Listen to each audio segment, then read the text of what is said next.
Whilst we just wait for some more people to join, Eric, do you want to just kind of introduce yourself, just kind of explain a bit about Scrubby, and then we can kind of sort of get into the questioning, the hard questioning, but just kind of give us a bit of a background, kind of how you got into Scrubby and kind of what was your like the idea behind it. Yeah. I see also some good old friends. Ryan, hey, how you doing? Hey, everyone. I've been in the outbound space for a little bit over 2 decades. I was one of the first cold email marketers Hmm. back in early 2000s. Got on LinkedIn 2010 or so. Um, and yeah, so Scrubby was mostly born because of our high volume cold email business. And so I think it was back in 2019 or so. We're doing like close to 30 million emails a month. And back then we were including the catch-alls of the risky emails.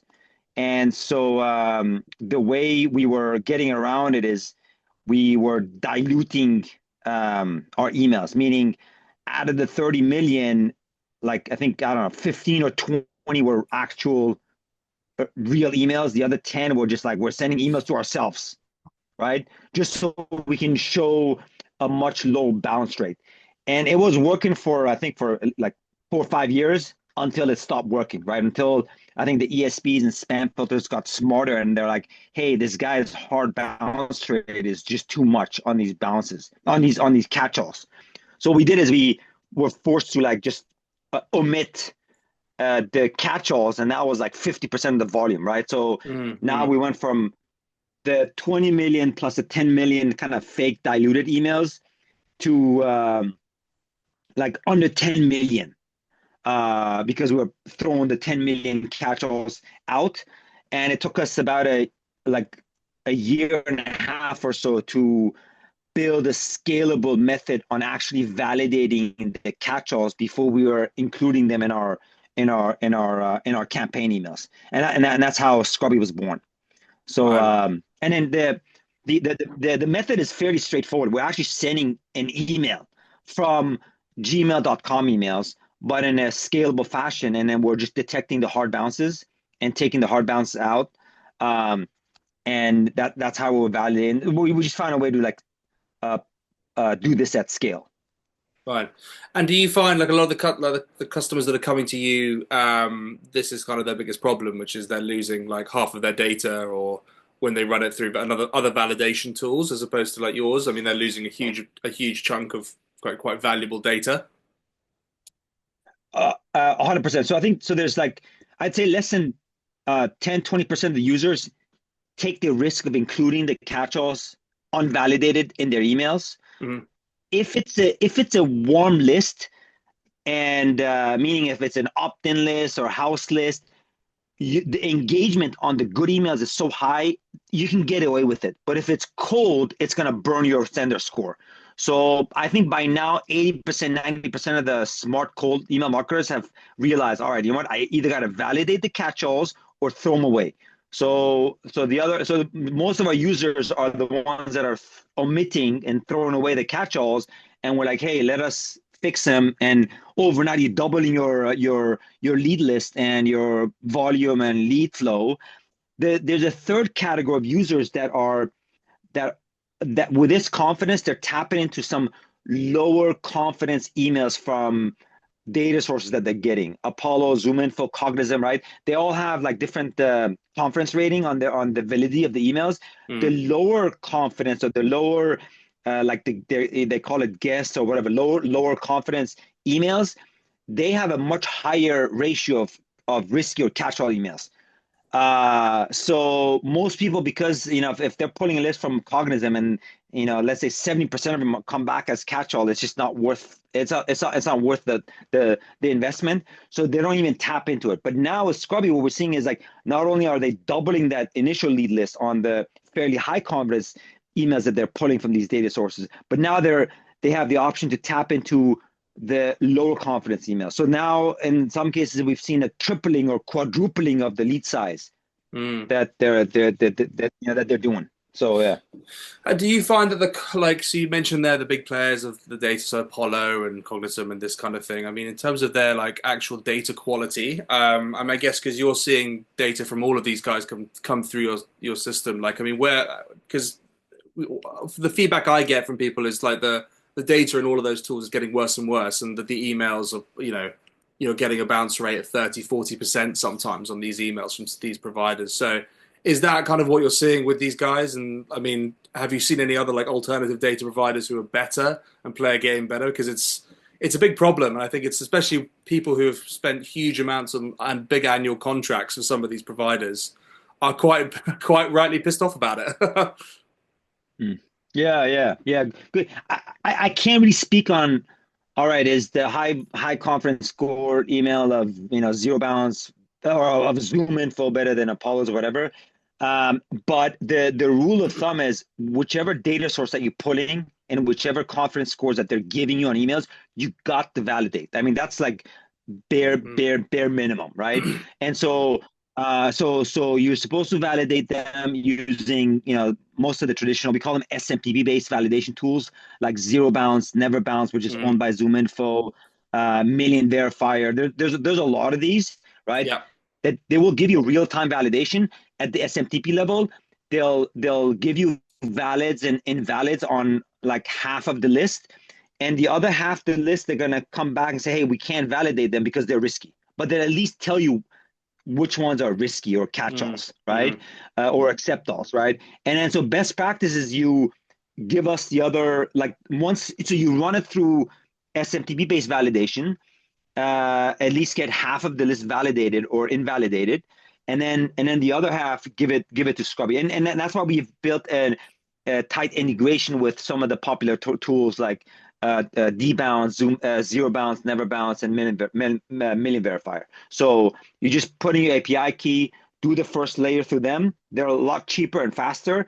Then you push it through Scrubby, which is because of our methodology, it's a little bit more expensive, and it also takes 2 or 3 days for us to come back with the final result because we're actually sending an email. And some catch-all servers are configured not to give you an answer on a bounce until after 48 hours or even 72 hours, so they can kind of can figure when they're going to give you the actual hard bounce.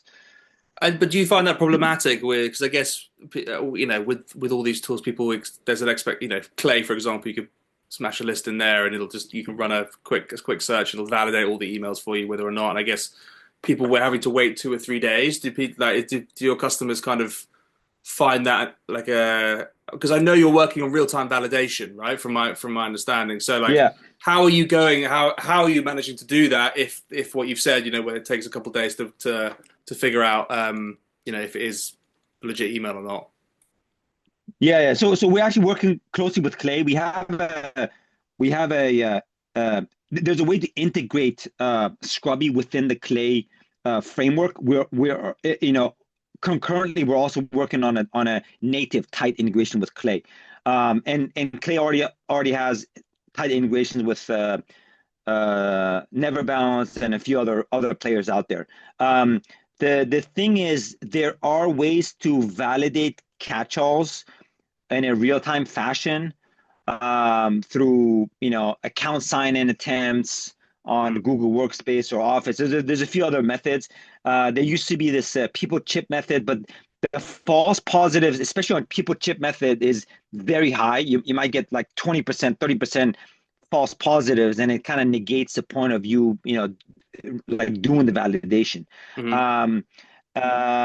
So there are some methods. They're just not as accurate as actually sending an email from a high reputation infrastructure like Google's. Right. So So to answer your question, there is a way to integrate Scrubby within Clay. But if you're going to go with the current methodology, it's going to the only downside is this lag time. But we are going to come up with a real time method for at least on a subset of the data. So we're still in the final stages. But if you can at least get you back 80% of the validations in real time, you're one step closer to a faster go to market. And is Scrubby one of because I mean, validation of emails we kind of all know and know that we need to do it to sort of protect your deliverability, I guess. But Scrubby has obviously taken it that step further with the risky emails, etc. Are you guys like the main player kind of in the space? I was because I personally wasn't aware of any other tools that were kind of doing what you're doing, and it makes obviously a ton of sense, like why you would want to do it. But I was just curious to know like what kind of other players are out there, and like if there are their methodologies different to yours, or like what makes yours unique in terms of the way you do it.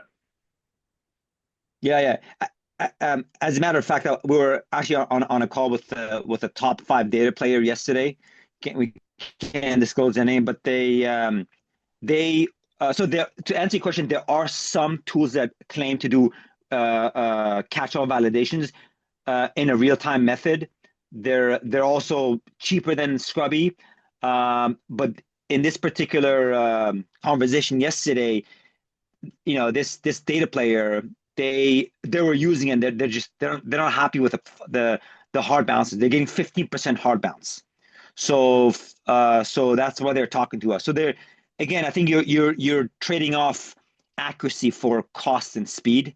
So again, I think it in some cases it could warrant you going with a cheaper alternative. Mm.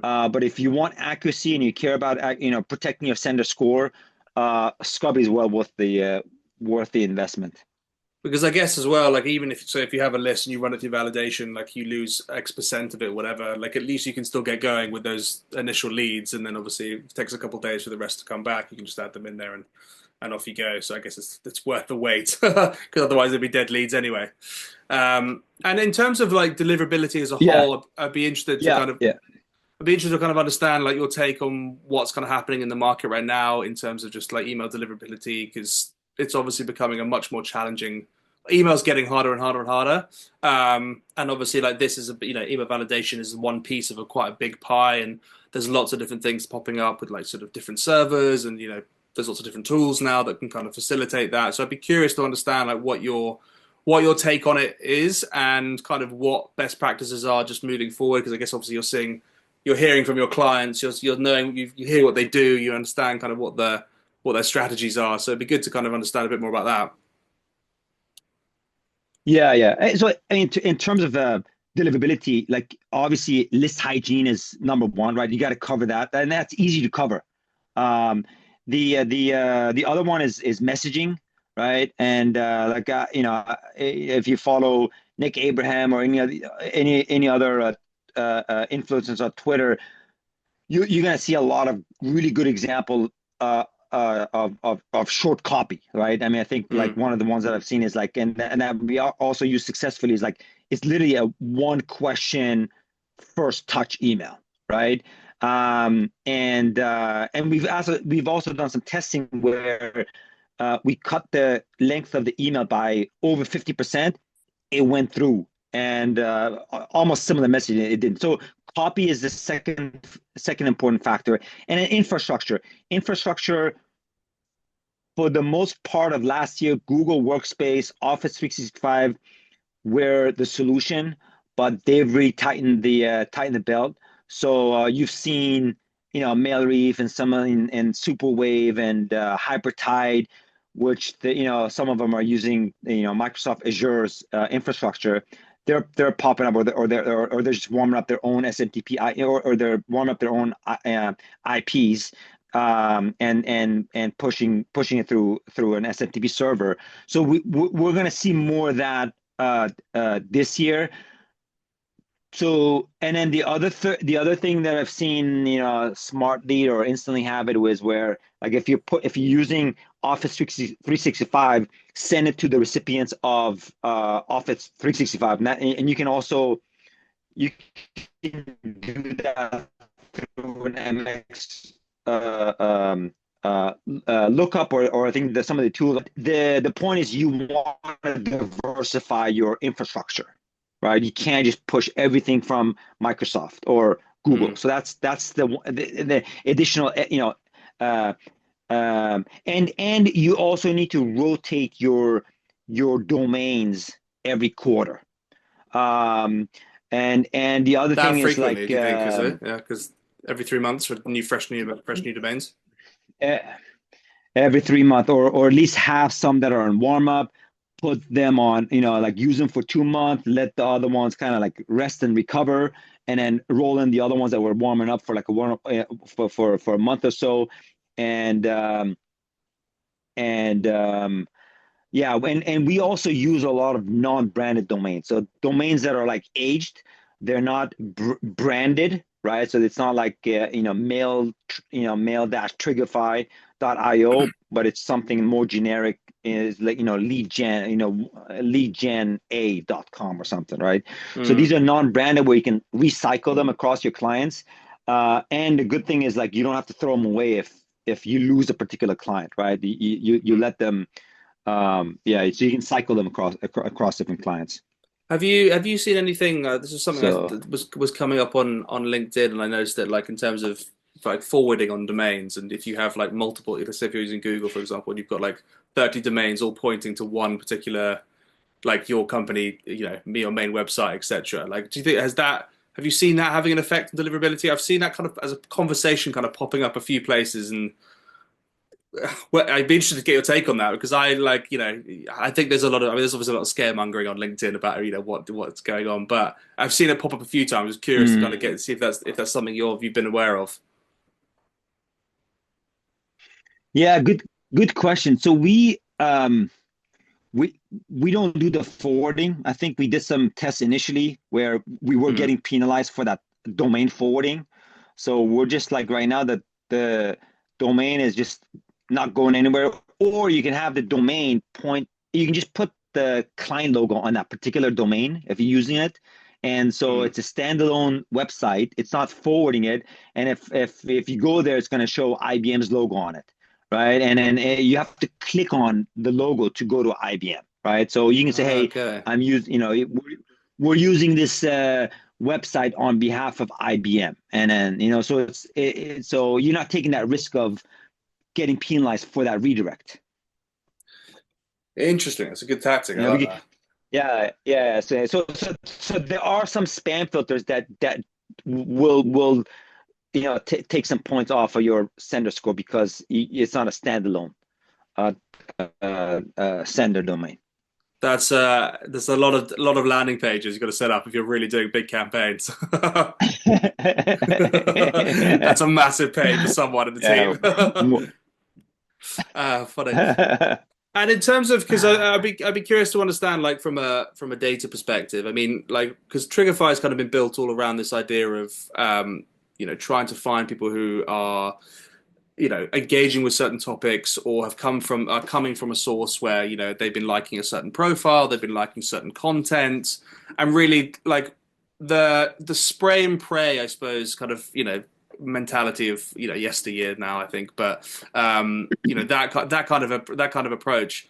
Do you see that dying out at the moment? Like, because we're all about trying to be hyper targeted, like really kind of get people, a lead list of 300 or 400 people, very small in the minds of some, but can be way more valuable than a lead list of 10,000 who are just not interested in anything you're doing.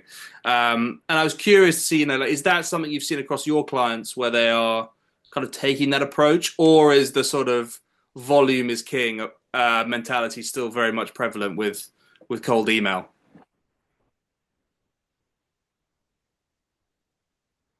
Good question. I think I don't know. I think you could still make an argument for volume is king, but there's definitely a big trend going towards more targeted, more engaging lists. And I think that's what ultimately the spam folders want anyways, right? And Mm-hmm. that's the number one factor that they're giving you the score on that sender score. They're looking at engagement. So you can use warm up to boost that engagement, but they're also getting smart. They're kind of picking up, okay, this engagement is kind of fake. But if they're actually seeing true engagement and you're doing cold emails, that's fine. They'll let Mm. you through, right? So I think and to give you an example, one of the best performing campaigns of last year across all of our clients was us hitting company followers of are, for our clients. So basically, we'll scrape the company followers of a competitor of our client, Yep. and then we would hit that list up with a very targeted message. I Mm, noticed you following, HB, we've got something faster, better, cheaper. And that was the best perform because there's some relevancy and, mm. but you're taking it to the next level where it's real time. That thing, whatever, a guy or gal could have followed the company page 10 years ago and it was not Yeah. really, and forgot about why they even followed it. So there's definitely huge value and merit in what you guys are what you guys are what you guys are doing to Yeah. to boosting true engagement. Yeah, because it's very interesting. Like we use it across use our own data across like LinkedIn and email, and it's very interesting just to see like the difference in response rates when you can really just tap into like not even just because a lot of people the way they use it is they'll be like, oh, hey, I saw like you liked Dave's post or whatever, and it's kind of a null and void like way of reaching out, but in my opinion, but like being able to kind of really start a conversation around a topic that someone's interested in, and kind of ask them be insightful about that topic as well. Obviously, you're in that space, you'll know it. Just does it performs head and shoulders above anything else that I've ever seen. And a little trick that we use is like if you're monitoring an individual's profile as well, you name drop that person. Obviously, they don't know that you're from that you found them on that profile, and then it's kind of this nice rapport that you kind of establish, and it goes from there. So it's a little trick there that I've found, which is good. So it's definitely worth a test for anyone on the on the group. Um, Sorry, you mentioned the name of the poster or I Yeah, so for example, like I'll give you an example. Like yeah. our tool is very complementary in terms of audience, but not competitive to the likes of our B2B, for example. So the website notification tool. So we'll scrape like Adam Robinson's posts, for example, and then we'll take that and we'll say like, okay, I want to know people who have engaged with his content more than 3 times, and I want that content to be like relevant about website notification. Once you take that data, you can then reach out to them and say like, "Hey, I've seen that um, you're like, what is your opinion on like the rise of these like all these website identification tools, right? It's kind of tapping into like a topic Mm, mm, mm. around that topic because our B2B kind of started that whole movement, and there's loads of companies that do that, and so Mm. it's being able to kind of take that information. Start a conversation like that, but then at the end, name drop and be like, "You should check out Adam Robinson. His journey in this space is really interesting." And people are always like, "Oh yeah, I know Adam. Yeah, yeah, yeah." Like and then it just kind of establishes a bit of rapport. And Adam's quite an obvious one because a lot of people know who he is. But like, especially if you can pick on people who are like super niche, you're monitoring profiles that are super niche. It does amazingly well. So I'm sure you could pick up quite a few clients if you were monitoring sort of email deliverability gurus out there and run campaigns against their engagement. I'm sure you did quite well at that. 100%. We should definitely do it. So Yeah, for yeah. sure. Um, I'll just see if there's any questions. Has anyone got any questions at this point? Just take a second to see if can I get this video uploaded on YouTube? Yeah, so all of this content will be going on YouTube. So everything that we have on our on webinars and all of our content generally all goes up on our YouTube channel. And Max is also starting a YouTube as well, so it's going to be more like strategies and AI agents and that kind of thing. So yeah, if you're interested, do let us know. And anybody else have any other questions? Do drop them in the chat. We've got a couple minutes left, so feel free to drop them in there for Eric or myself. And just interested in terms of your own outbound. I mean, what? Let's have a look. What's Brian saying? There we go. Is Scrubby working now with Clay? So you said you're working on a partnership with Clay, right? But not yet finalized. Uh, yes. So yeah. So there's a way to integrate Clay with Scrubby. We're working with Clay on a native one concurrently. So that native one is probably going to take until probably end of Q1 to get it implemented. Yeah. Okay, fine. Um, and then I send emails to Microsoft 365 to 365s. Unfortunately, even after warm up, these emails still go to spam. What to do? Yeah, so I mean, quite a common problem. I mean, like, do you find that sort of matching providers kind of does help with deliverability, I or is mean, that a again, bit of a myth? it's going to help, right? But it's not going to move the needle. Again, you got Mm, to cover, make sure you get zero bounces, hard bounces. Your messaging is solid, and you're hitting relevant people, right? And so then, I mean, I think once you cover these three factors, then uh, um, hitting them from the same network, it doesn't really matter. Like it's a moot point, right? I mean, that's just going to give mm. an additional, maybe, I don't know, 5%, 10% lift, but you got to cover the three basics. Do you So list hygiene, marketing, and yeah, and yeah. do you think bounce rate is like the biggest contributor to like going into spam? You know, if you've got, if I've experienced that myself when I didn't clean a Like, list like, once and all the yeah, domains were screwed yeah, because it yeah, was so yeah, high. yeah, Yeah. yeah, yeah. I mean, if I'm a spam filter coder, that's the first line of code I'm gonna write because that's the easiest one Mm. to measure, right? Yeah, so Hey, true. this Yeah. guy's getting he's getting hard bounces. Definitely, it must be cold, right? But why is he getting hard bounces on his opt-in house list? Yeah, So fine. so yeah. Uh, Yeah, that makes sense. Makes sense.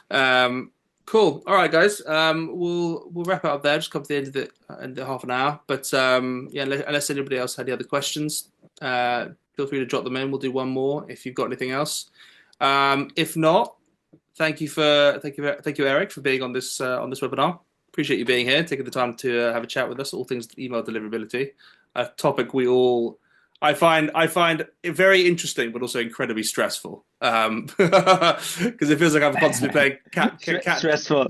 cat and mouse constantly the whole time. You never win at email deliverability. You just kind of have to stay on top of everything. You, Um, you you win for some time until the mouse catches you. yeah, exactly. You think you've got it. Until You've the got it. cat Yeah, cat exactly magic that. You magic. feel like you've got it licked, and then it goes all wrong. So, Yeah. cool. All right. Well, thanks very much, Eric.